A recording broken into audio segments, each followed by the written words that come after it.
안녕하세요. 김성길 목사와 함께하는 예수님 이야기. 자, 이 시간 19회가 되겠습니다. 자, 제3단원에서는 예수님의 성품을 공부하고 있습니다. 그 중에서 이 시간 예수님의 성품 12번째의 내용을 우리가 살펴보려고 합니다. 지난 시간에는 우리가 11번째 열정에 대해서 우리가 살펴봤습니다. 자, 첫 번째 질서 강화시키기, 거기서부터 시작을 해서 그 다음에 쭉 진행을 해서 이제 지난 시간 열정까지 우리가 살펴봤어요. 자, 이 시간에는 그래서 긍휼입니다. 긍휼. 자, 사람들이 여러분들을 보시고 참 그래도 긍휼이 많은 사람이다. 아유, 인정머리 없어. 아유, 정내미가 뚝뚝 떨어져. 자, 어떤 말들을 주로 듣고 있나요? 예수님은 바로 긍휼의 참 모델이시죠. 그분의 긍휼이 없었다면 우리가 어떻게 죄사함을 받고 구원을 받을 수 있고 살 수 있을까요? 예수님은 우리를 긍휼히 여기십니다. 팔복 중에서도 예수님이 그래서 긍휼을 베푸는 자가 복이 있다. 그래서 긍휼을 받을 것이다. 이렇게 말씀하고 있는 것이죠. 자, 이 시간은 그래서 12번째의 성품으로 긍휼에 대해서 살펴보겠습니다. 마태복음 5장 7절에는 긍휼히 여기는 자는 복이 있나니 그들이 긍휼히 여김을 받을 것이며 이렇게 말씀하셨어요. 자, 이 땅에 오신 예수님은 바로 이 긍휼을 베푸는 자로 오셨죠. 막 싸납고 정이 없고 그냥 자기밖에 모르고 그리고 사람들의 아픔을 모른 척하고 이렇게 하시려고 오신 게 아니라 그들의 아픔을 이해하고 그 아픔을 불쌍히 여기고 그들을 돕기 위해서 오신 것이죠. 그분은 모든 사람들을 긍휼히 여기셨고 그들을 구원하시고 도우셨습니다. 예수님은 행복의 비결로 긍휼을 말씀해 준 거죠. 복이 있는 자는, 긍휼히 여기는 자는 복이 있다. 긍휼히 여기는 자는 복이 있다. 복이 있다는 거예요. 이게 행복하게 사는 비결이고 복을 받는 비결이라는 거죠. 친절을 베풀고 이해하고 긍휼을 베풀고 아픔을 같이 울어주고 또 필요한 것을 돕고 이런 것이 다 긍휼의 정신이잖아요. 이런 사람들이 나중에 보면은 다 그래도 다 잘 돼요. 왜? 하나님이 저들을 긍휼히 여기시고 또 긍휼히 여기는 사람들을 또 다른 사람들도 저 사람이 전에 날 도와줬는데 그리고 지금은 내가 도와줘야지. 이런 것들이 쌓이기 때문에 결국 이게 복을 누리게 되는 것이죠. 자, 긍휼이라는 단어는 무슨 말이냐? 여기 보면은 자랑할 긍, 구제할 휼 이렇게 설명해 놨어요. 자, 한문으로는 긍휼이 바로 자랑할 긍, 그 다음에 구제할 휼 이렇게 써놨습니다. 자, 자랑하다, 창자로 민망하다, 불쌍히 여기다, 근심, 동정하다, 돌보다 이런 의미들을 적어놨습니다. 한마디로 말해서 긍휼이란 불쌍히 여기는 것 그리고 돕는 것 이것이 바로 긍휼이에요. 자, 긍휼에 대해서 우리가 설명을 할 때 이 세 가지를 우리가 함께 합니다. 첫째는 긍휼은 불쌍히 여기는 거다. 불쌍히 여기는 거예요. 불쌍히 여긴다는 것도 뭡니까? 아픔을 이해하는 거죠. 아픔을 이해하고 같이 아파하는 거죠. 힘들 때 같이 아파하는 마음. 이해를 하면 인간은 참 상처가 많구나. 그러면 용서도 되고 용납도 되고 하는 거죠. 그래서 긍휼은 불쌍히 여기는 거예요. 왜 우리가 불쌍히 여겨야 될까요? 여기 이유를 몇 가지 쭉 적어놨습니다. 인간은 사실 알고 보면 다 긍휼히 여김을 받아야 될 자들이에요. 다 불쌍합니다. 첫째는 인간은 범죄 후 에덴에서 쫓겨나 누구나 불쌍한 존재가 됐죠. 부모를 떠난 자와 같이 하나님을 떠나게 되었고 세상에 왜 오는지조차도 모르는 소경이 되어버렸고 어디로 가는지 어떻게 살아야 하는지 불쌍하잖아요. 네. 제가 오래전에 서울대학병원에 신방을 갔다가 어떤 아이를 봤어요. 그 아이는 교통사고를 당했는데 다른 데는 다 괜찮은데 머리에 이상이 생겼어요. 그래서 기억이 상실됐습니다. 간호사들과 재미있게 웃으면서 뛰어놀아요. 그런데 자기가 누군지, 집이 어딘지, 부모가 누군지 몰라요. 그걸 보면서 웃지만 불쌍한 거예요. 왜? 자기를 잃어버렸으니까요. 그래서 인간은 이런 본질적인 불쌍함이 있는 겁니다. 또 두 번째는 인간은 모두 아픔을 가지고 있어요.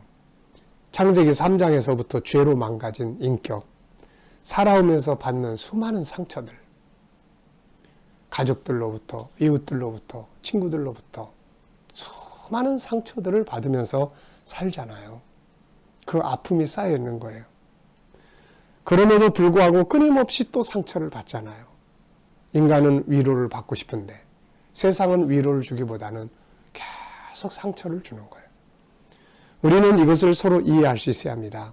알고 보면 대부분의 많은 사람들은 마음에 상처를 안고 살죠. 그리고 누군가가 이것을 이해하고 위로해 주기를 바라는 거예요. 상처를 안고 살아. 사람은 다. 겉은 화려하지만 속에는 남모르는 아픔을 다 가지고 삽니다. 이것을 이해할 수 있는 것, 이해해 주는 것, 이게 긍휼이에요. 이게. 상대방을 사정을 몰랐을 때는 막 화가 났지만 상대방의 그 마음을 이해하고 아픔을 이해하게 나면 오히려 막 마음이 막 쓰리고 아프잖아요. 그래서 상대방을 이해하는 것이 참 중요합니다. 그의 아픔을 갖는 게 중요하죠. 백부장, 성경에 마태복음 8장에 보면은 백부장은 자기 하인의 아픔을 자기가 같이 공유했어요. 하인이 아픈데 그 무관심할 수도 있는데 그 아픔 때문에 예수님께 찾아왔잖아요. 내 하인을 좀 고쳐달라고. 네, 이게 바로 긍휼히 여기는 겁니다. 그러니까 은혜를 받잖아요. 그 옆에서 보면 저 사람 백부장인데 어떻게 그 하인을 저렇게 긍휼히 여기 불쌍히 여기지? 참 정이 많은 사람이다. 참 훌륭한 사람이다. 예수님도 그래서 그를 훌륭하게 보신 거죠. 그래서 그를 소원을 들어주셨던 겁니다. 음행하다가 붙잡힌 여인, 사람들은 막 겉에 나타난 모습만 보고 막 돌로 쳐서 죽이자고 그랬는데 예수님은 그 속에는 아픔을 보시는 거죠. 아픔. 그래서 정죄하지 않고 불쌍히 여깁니다. 다른 사람의 아픔을 이해하고 울어줄 수 있는 사람, 그의 아픔을 위로하고 함께 할 수 있는 사람은 복이 있는 사람이에요. 그 역시 그런 은혜를 누릴 수 있기 때문입니다. 잘못을 저지르고 당황해야 할 때 야단치기보다는 품에 안고 울어주는 게 중요하죠. 실수하고 두려워하고 있을 때 야단치지 말고 다가가서 괜찮다고, 누구나 다 그럴 수 있다고, 나도 그런 사람이라고 위로해주고 지지를 보내줄 수 있는 사람. 힘들어서 지쳐 쓰러지는 사람을 그것도 못하냐고 책망하고 없어지라고 하지 않고 나도 늘 그랬어. 그러면서 일으켜 세워주는 사람. 이게 바로 긍휼의 성품을 가진 사람들이에요. 이들이야말로 진정한 성공자들인 거죠. 자, 세 번째는 인간은 모두 다 약해요. 다 약한 존재들입니다. 지금 내가 강한 척해도 어느 순간에 보면은 다 약한 때가 와요. 그래서 서로 불쌍히 여기고 긍휼히 여기 하는 겁니다. 여기 어떤 사람이 이야기를 하나 써놨어요. 아버지의 모습을 자기가 젊었을 때는 아버지의 그런 약한 모습을 보면서 비난했던 이 아들이 나중에 어느 날 자기 모습이 아버지의 모습이라는 걸 보면서 펑펑 울었다는 이야기죠. 한번 읽어보겠습니다. 고등학교 시절은 더할 나위 없이 좋았다. 취미로 하는 운동도 재밌었고 싸움도 잘했다. 친구도 많았고 여자친구도 물론 있었다.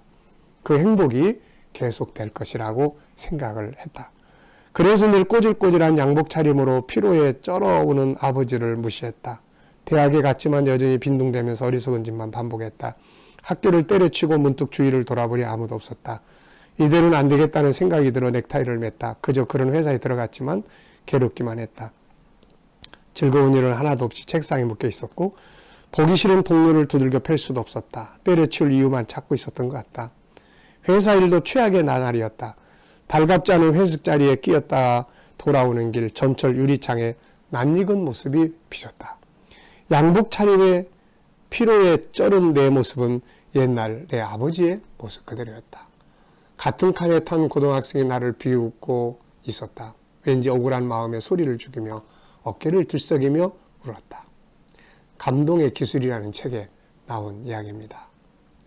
자, 인간은 다 이렇게 약한 거예요. 내가 지금 누군가를 비난하고 있지만 그러나 어느 순간에 내가 그의 모습을 갖게 되는 거죠.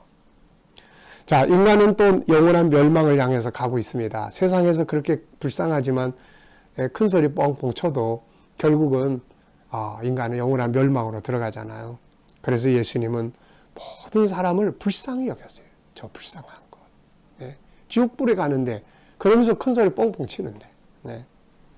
두 번째, 그래서 첫 번째는 긍휼은 이해하고 불쌍히 여기는 거예요. 두 번째는 긍휼히 여기는 것은 나누는 것입니다. 긍휼히 여긴다는 건 자기의 가진 것을 그와 함께 나눈다는 말이죠. 얻고자 하면 나누고자 하며 나누고자 하는 이유는 행복과 성공이 거기서 나오기 때문이에요. 그래서 예수님도 대접을 받고 싶으면 대접하라고 말씀하신 거죠. 사도 바울은 사도행 20장 35절에서 받는 자보다 주는 자가 복이 있다고 했습니다. 모아놓기 위해 얻는 게 아닙니다. 자랑하기 위해 모으는 것도 아니고 나누기 위해서 얻는 것이죠. 그래서 이렇게 나누는 것이 참 진정한 행복이에요. 그래서 긍휼히 여기는 것은 나누는 거예요. 자, 잠언에서는 가난한 자에 대한 긍휼과 나눔이 얼마나 중요한지를 많은 곳에서 설명을 합니다. 잠언 11장 24절에는 흩어 구제하여도 더욱 부하게 되는 일이 있나니 과도히 아껴도 가난하게 될 뿐이니라. 또 14장 31절에 보면은 가난한 사람을 학대하는 자는 그를 지으신 이를 멸시하는 자요 궁핍한 사람을 불쌍히 여기는 자는 주를 공경하는 자니라. 잠언에서는 이런 말씀을 참 많이 써놨습니다. 그래서 긍휼히 여기는 것은 함께 나누는 거다. 21장 13절도 보면 귀를 막고 가난한 자가 부르짖는 소리를 듣지 아니하면 자기가 부르짖을 때도 들을 자가 없으리라. 내가 긍휼히 여길 때 다른 사람도 나의 아픔에 귀를 기울여 줄 수가 있는 거죠. 자, 세 번째입니다. 긍휼히 여기는 자는 복이 있습니다. 그것은 나도 어느 날인가 긍휼히 여김을 받게 된다는 거죠. 제일 중요한 건 하나님이 나를 긍휼히 여기시는 거죠. 주님이 나를 긍휼히 여기시는 거죠. 나도 언젠가는 누군가에게 긍휼히 여김을 받아야 할 때가 옵니다. 그런데 사람은 힘인 것을 거두는 거죠. 우리는 가끔가다 이런 말을 해요. 내 그럴 줄 알았어. 맨날 그렇게 독하게 살더니 아무도 돌봐주는 사람 없네. 네, 심은 것을 거두는 거죠. 긍휼의 씨를 뿌려야 긍휼의 결실을 거두게 되는 것입니다. 여기에 친절한 사람이 나중에 친절을 베풀었던 사람이 자기에게 돌려준 그 상의 보상에 대한 이야기를 실어놨는데 참 재미있는 이야기인데 한번 나중에 읽어보시기 바랍니다. 자, 우리가 이 긍휼을 긍휼이라는 성품을 성장시키고 키워가기 위해서는 또 뭐가 필요할까요? 역시 중요성과 필요성을 인식하고 긍휼히 여겨야 되겠다 하는 사명감을 갖는 게 중요해요. 그러면서 긍휼히 여기기 위해서는 항상 우리가 사람의 이 세 가지 모습, 첫째는 맨 밑에 본능, 이게 잘 안 되니까 가운데 아픔, 이게 밖으로 나오는 거죠. 현실.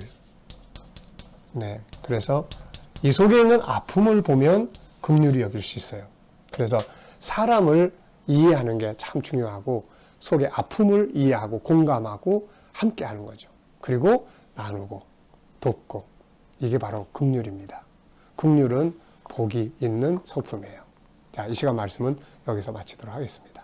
감사합니다.